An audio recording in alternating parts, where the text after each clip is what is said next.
You're watching this because you already know something most people will never understand. You feel it every time someone gets too close, every time a handshake lingers a second too long, every time someone asks you to open up. There's a wall there, and you built it on purpose. But here's what nobody tells you about that wall. It's not a flaw. It's not damage. It's not something you need to fix. It's architecture. Welcome back to Official Sigma Male. If you've ever wondered why trusting another person feels like handing them a loaded weapon pointed at your chest, today we're going to dissect exactly why your mind works this way. This isn't pop psychology. This isn't another video telling you to just be vulnerable. This is the raw, unfiltered truth about why the Sigma brain treats trust as the most dangerous currency in human relationships. By the end of these 7 chapters, you'll understand yourself in ways that will change how you navigate every relationship for the rest of your life. And if this is your first time here, subscribe now, because this channel is the only place where the Sigma experience is understood, respected, and explored at the depth it deserves. Let's begin. 1. The weight of self-reliance. From the moment a Sigma becomes aware of how the world operates, one truth burns itself into his psyche. Dependency is vulnerability. Watch a child who will grow into a Sigma male. He's not the one crying for help when he falls. He's the one who gets up, wipes the blood off his knee, and keeps walking. Not because he doesn't feel pain, he feels it deeply.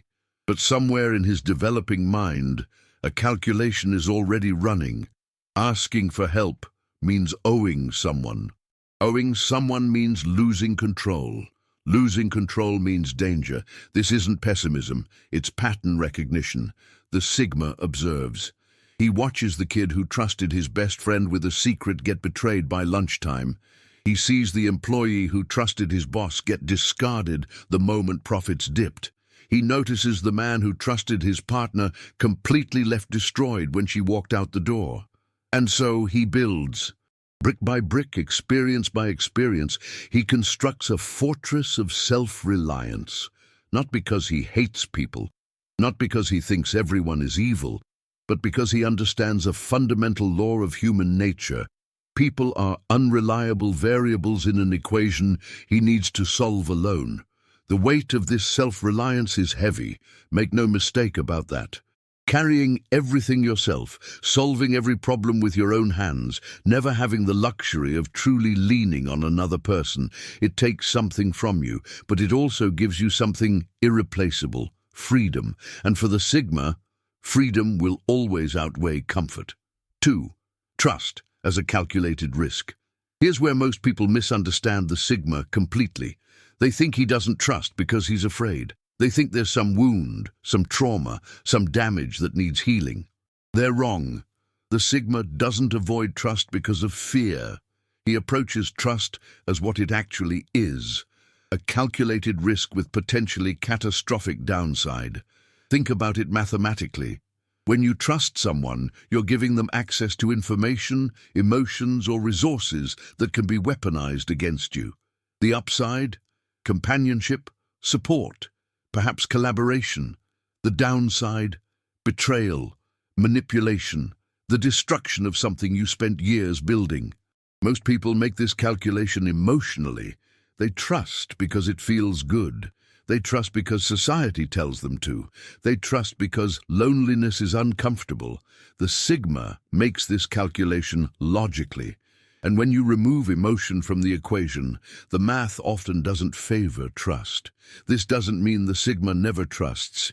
It means his trust is expensive, rare, reserved for those who have proven, through actions, through time, through consistency, that the risk is worth taking. A Sigma's trust is not given. It is earned through a trial most people don't even realize they're undergoing. 3. The scars of experience. Every Sigma carries invisible scars, not the kind that make him a victim, the kind that make him wise. Look into the past of any Sigma male who struggles to trust, and you'll find a defining moment, maybe several. A friend who sold him out for social approval. a family member who used his vulnerability as ammunition in a future argument, a partner who promised forever and meant until something better comes along. These experiences don't break the Sigma, they educate him. Where others might become bitter, resentful, or desperate to prove that not everyone is like that, the Sigma does something different. He updates his operating system. He takes the data from each betrayal, each disappointment, each broken promise, and he integrates it into his understanding of human behavior. This is not cynicism. This is empiricism. The Sigma doesn't hate humanity. He simply accepts it for what it is, deeply flawed, primarily self-interested, and capable of remarkable cruelty when circumstances allow. This acceptance isn't depressing to him, it's liberating. Because once you stop expecting people to be better than they are, you stop being disappointed. And here's the part nobody talks about. Those scars. They're not just wounds, they're armor. Every betrayal the Sigma survived made his judgment sharper, his instincts stronger, his ability to read people more accurate. The man who has never been burned trusts blindly. The man who has been burned and learned from it trusts wisely. The Sigma doesn't regret his scars. He's grateful for the lessons they carved into his soul. 4. The observer's curse. The Sigma sees too much. That's his blessing. That's his curse. While others move through social situations reacting emotionally, the Sigma is running constant analysis. He notices the micro-expression that flashes across someone's face when they lie. He catches the inconsistency between what people say and what they do.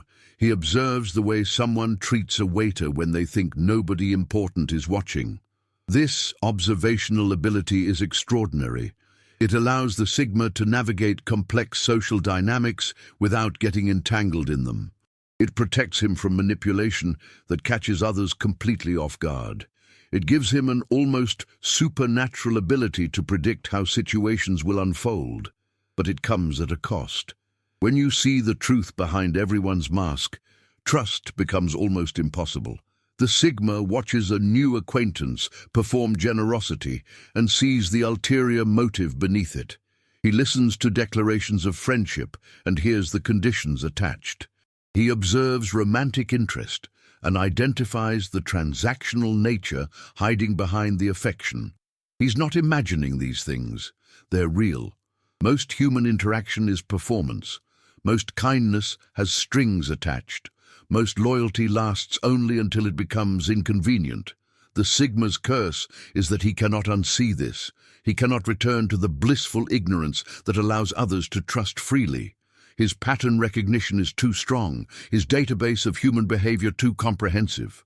So he watches, he waits, he tests, and only when someone passes filters that most people don't even know exist does he begin, slowly, cautiously, to lower his guard. 5. The fortress of solitude. There's a space the Sigma retreats to that others cannot enter. It exists somewhere between his public presence and his true self, and it's the most heavily defended territory in his psychological landscape. This is his fortress of solitude, not a physical place, though he may have one of those too. This is an internal space, a sanctuary where his real thoughts, his genuine emotions, his authentic self resides. Very few people, sometimes no one, ever sees inside these walls. Society pathologizes this. Pop psychology calls it emotional unavailability. Relationship experts label it fear of intimacy. Well-meaning friends encourage him to let people in, but they fundamentally misunderstand what this fortress represents. It's not a prison keeping the Sigma trapped inside. It's a castle protecting what matters most from a world that has proven time and again that it cannot be trusted with precious things. Think about what the Sigma has learned through his years of observation and experience. He's seen what happens when people access the vulnerable core of another human being. He's watched that access be weaponized in arguments, leveraged for manipulation, broadcast to others for entertainment or social currency. He's observed the peculiar cruelty humans display when they know exactly where someone's wounds are located. Knowing all this, why would he voluntarily give anyone a map to his most sensitive places? The fortress exists because the Sigma understands something profound about human nature. Intimacy creates leverage. When someone knows your fears, they can use those fears against you. When someone knows your dreams, they can threaten those dreams to control you. When someone knows your shame, they hold a weapon that never needs reloading. Inside his fortress, the Sigma is complete. He processes his emotions privately, working through his struggles without external input or interference. He dreams without anyone dismissing those dreams as unrealistic. He heals without anyone rushing his timeline or minimizing his pain. He exists fully and authentically, without the exhausting performance that social interaction requires. Some call this loneliness. The Sigma calls it peace. But here's the complexity that others miss. The Sigma doesn't necessarily want to live in his fortress forever, completely alone. Deep within those walls, there's often a quiet hope, heavily guarded, rarely acknowledged, that someone might someday prove worthy of entry. Someone whose character has been tested, someone whose loyalty has been verified, someone who has demonstrated through consistent action over time that they can be trusted with the keys to his inner world. This hope is what separates the Sigma from the truly broken. He hasn't given up on connection. He's simply raised the standards for it to levels that few can reach, and he refuses to apologize for those standards because he knows what happens when they're lowered. The fortress stands, the drawbridge occasionally lowers, but only for those who've earned the right to cross it. 6. The weight of expectations. Trust doesn't fail the Sigma only because people betray him. Sometimes it fails because of something more subtle, the crushing weight of other people's expectations. The moment you let someone into your life, they begin forming expectations. They expect you to be available when they need you. They expect you to prioritize them in ways that may conflict with your own priorities. They expect consistency, predictability, emotional labor, and accommodation. They expect you to fit into the shape they've decided you should occupy in their life. For the Sigma, this is suffocating. He's built his life around freedom, the freedom to pursue his own path, to follow his own rhythms, to answer only to himself. This isn't selfishness, though others often label it that way. It's self-preservation. The Sigma knows that his energy is finite, his time is irreplaceable, and his autonomy is the foundation upon which everything else in his life is built. When he trusts someone enough to let them close, those expectations immediately begin eroding his freedom. Now he must consider another person before making decisions. Now he must explain himself when he wants solitude. Now he must justify his choices to someone who may not understand them. Now there are emotional obligations, social obligations, the unwritten contracts of human relationships pressing in from all sides. And here's the darker truth. When the Sigma fails to meet those expectations, as he inevitably will, because he cannot and will not reshape himself to fit another person's vision, he faces consequences. Disappointment, resentment, guilt trips, the slow souring of a relationship because he couldn't be what someone else needed him to be. He's seen this pattern repeat so many times. The initial connection feels good. The other person seems to appreciate him as he is. But gradually, incrementally, they begin trying to change him. They want him more available, more expressive, more social, more like what they think a partner or friend should be. And when he resists, when he maintains his boundaries, he becomes the villain in a story he never agreed to star in. So he weighs this carefully before trusting anyone. It's not just about whether this person will betray him. It's about whether this connection is worth the inevitable weight of expectations that comes with it. Will the benefits of this relationship outweigh the freedom it will cost him? Will this person accept him as he is, or will they spend the relationship trying to sculpt him into something different? Most of the time, the answer isn't favorable. Most people don't have the capacity to love a Sigma as he is. They want to fix him, change him, domesticate him, and so he keeps his distance, not from hatred or fear, but from a clear-eyed understanding of what getting close would actually cost. The Sigmas who do find connection have found something rare. People who expect nothing more than authenticity. People who can appreciate his presence without demanding more of it. People who understand that his distance isn't rejection. It's simply who he is. These connections are treasures precisely because they're so rare. The Sigma doesn't take them for granted. He knows how exceptional it is to find someone whose expectations don't feel like chains. 7. The paradox of wanting connection. Here is the truth the Sigma rarely speaks aloud. Even to himself, he wants connection. Deeply, desperately sometimes.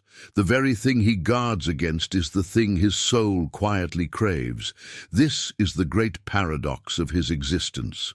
He has built walls that would make ancient fortresses jealous.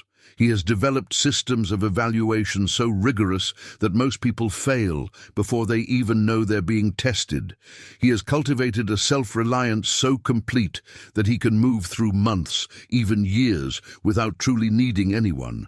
And yet, in the quiet hours, in the moments between his carefully constructed independence, there's a voice that whispers about what he might be missing. The Sigma is not a robot. He's not an island that feels nothing about being surrounded by water. He's a human being with the same fundamental needs for connection, understanding, and intimacy that every human carries. Evolution built these needs into his DNA over millions of years. He can't simply think his way out of them, no matter how powerful his rational mind. He sees others connecting with apparent ease. He watches friendships form in days, relationships begin in weeks. He observes people sharing their inner worlds freely, trusting almost reflexively and receiving trust in return. And sometimes, though he'd rarely admit this, he envies them. Not their naivete, not their inevitable disappointments, but their ability to simply connect, without the exhausting analysis, without the constant vigilance, without the walls. But here's where the paradox becomes painful. The Sigma knows that lowering his defenses means risking everything he's learned. It means potentially becoming one of those people he's observed being devastated by misplaced trust. It means gambling years of carefully constructed protection on the hope that this time, with this person, things will be different. And that's a gamble his logical mind usually refuses to take. So he exists in tension, the pull toward connection, fighting against the push of self-preservation. The desire to be truly known, wrestling with the knowledge of what happens when you let someone truly know you. The hope that somewhere out there is a person worthy of his trust, warring with the evidence that such people are exceptionally rare, perhaps even mythical. This tension is exhausting in its own way. It takes energy to want something and simultaneously defend against having it. It takes strength to maintain walls that part of you wants to tear down. The Sigma isn't at peace with his isolation, even if he's made peace with the necessity of it. The Sigmas who have resolved this paradox have done so in one of two ways. Some have found, through patience and rigorous selection, the rare individuals worthy of their trust. They've let the walls down, not carelessly but deliberately, and found that the reward justified the risk. These Sigmas know the profound depth of a connection that was truly earned, truly tested, truly proven. Others have accepted that they may never fully resolve the paradox. They've found meaning and fulfillment in their solitude, in their work, in their purpose. They've decided that the peace of their fortress is worth more than the gamble of connection. They're not happy about this in a celebratory way, but they're content with it. They've made their choice, and they stand by it. Either path is valid. Either path takes courage. And either path requires the Sigma to confront, honestly and completely, the paradox that lives at the center of his relationship with trust. You've stayed until the end. That tells me something about you. You're not watching this for entertainment. You're watching because every word resonated with something you've experienced but never heard articulated. You're watching because finally, someone is describing the architecture of your inner world without calling it damage. Let me speak directly to you now. The difficulty you have with trust is not a character flaw. It's not something therapy needs to fix or time needs to heal. It's a rational response to an irrational world, developed by a mind sophisticated enough to see patterns others miss and wise enough to protect itself accordingly. You are not broken. You are not damaged. You are not missing some essential human component that others have. You are a Sigma. And that means you see the world more clearly than most. You understand human nature at a depth that would disturb others. You've built systems of self-protection that most people can't even comprehend. And you've done it not out of weakness, but out of intelligence. Does it get lonely sometimes? Yes. Is the weight heavy? Absolutely. Will others misunderstand you, judge you, try to convince you that your approach is wrong? Every single day. But you carry that weight because you know what the alternative is. You've seen what happens to those who trust blindly. You've watched the devastation of misplaced faith, and you've decided, consciously, deliberately, that you will not be one of those casualties. Here's what I want you to take from this. The ability to trust is not the measure of a man. The wisdom to trust carefully is. The Sigma doesn't trust less because he's incapable of trust. He trusts less because he's capable of so much more. If this video gave you language for something you've always felt, if it helped you understand yourself even a little more clearly, then we've accomplished something here together. Subscribe to Official Sigma Mail if you haven't already. Turn on notifications because this channel exists for one reason: to help men like us navigate a world that wasn't built for our kind of mind. We are the watchers, the analyzers, the ones who see behind the masks, and together we're building something here, a community of understanding in a world of confusion. Until next time, Sigma, guard your trust carefully. It's one of the most valuable things you own.